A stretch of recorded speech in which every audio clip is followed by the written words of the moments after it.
Wild animals. बच्चों, आज हम सीखेंगे जंगली जानवरों के नाम।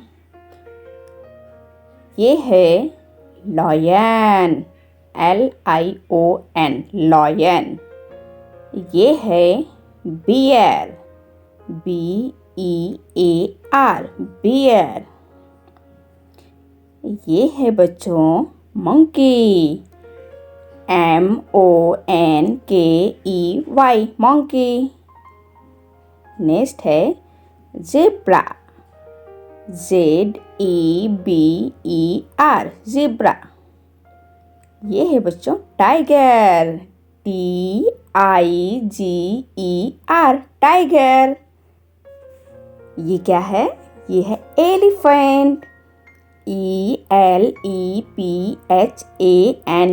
एलिफेंट।